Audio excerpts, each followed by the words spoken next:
3 pennies. Many years ago, an old soldier was discharged from the army.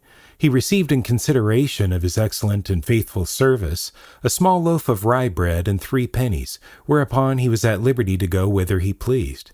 As he was walking along the high road, he met 3 men. One carried a shovel, the other a pickaxe, and the third a spade.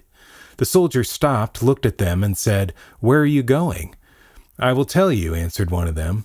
"Today there was buried a man who owed each one of us a penny, and now we will dig him up, since we are determined to get our money." "What an idea," said the soldier. "You better leave the dead man alone. At any rate, he is at present unable to pay you even 1 penny, so don't disturb his peace." "It is all very fine for you to talk," said the man with the shovel, "but we must have the money, and up he must come." When the soldier felt that his fair words could not settle the matter, he said, "Here, I have 2 pennies. Will you take them and promise to leave the dead man undisturbed?" "2 pennies are not to be refused," said the man again, "but that will pay only 2 of us. What can you give the third one, since he is bent upon having his share?" As the soldier saw that there was no dealing with these 3 wretches, he said, "Since you are so desperately determined, here is my third and last penny. Take it and be content." Now all 3 were well satisfied, so they went their way with a penny each in their pockets. When the soldier had advanced a distance, a stranger came walking along.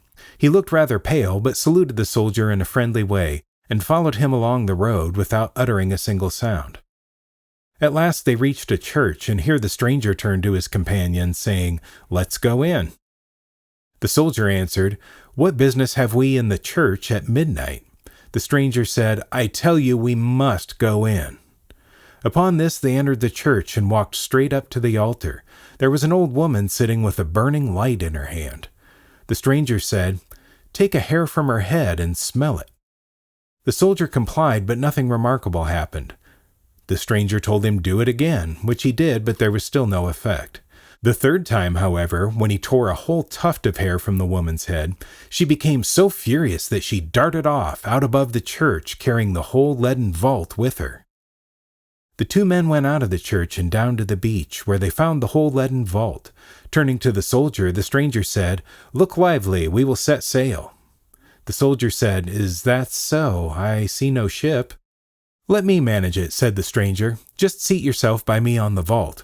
Beyond the sea there is a princess. It was predicted that she would marry a man who would come across the sea in a leaden ship. You will be able to make your fortune."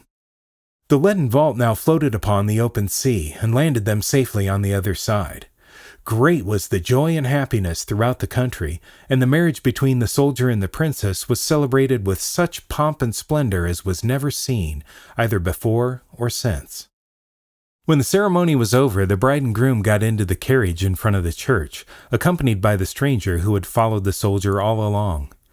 The coachman asked where he might drive them. "Drive away as fast as you can, towards the sunrise," said the stranger, and they were carried along at a furious pace. After they traveled for a long time, they saw a great herd of cattle. They stopped, and the soldier called the herdsman to the carriage door, asking who he was. The shepherd answered, "I am the Count of Ravensburg, and yonder is my castle." The stranger again bid the coachman drive as fast as possible. In a little while they rushed up to Ravensburg Castle.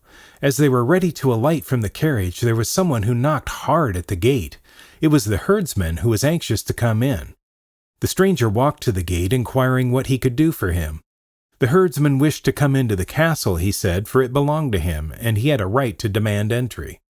The stranger meditated a little, whereupon he told the herdsman, who was really a conjurer, that he might be allowed to come in, but first he must suffer the whole fate of the rye. "The fate of the rye?" repeated the conjurer. "What do you mean by that?" "I mean," answered the stranger, "that next fall you must be sown deep in the ground, and towards the spring when you come up you must ripen in the sunshine and grow in the rain until you are ready for the harvest. Then you will be mowed and dried and kept in the barn until at length you will be threshed." "What?" said the conjurer. "Am I to be threshed?" The stranger said, "Of course you are. First you will be threshed and then taken to the mill and ground." "Ground too?" shouted the conjurer. "Will I be ground also?" "Yes, both ground and sifted," answered the stranger. But the conjurer, hearing this, became so furious that he burst into stones of flint. The stranger now bade goodbye to the princess and the soldier and shook hands with them.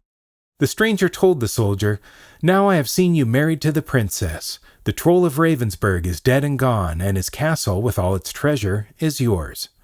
I was as good to you as you were to me when you gave away your 3 pennies for my sake."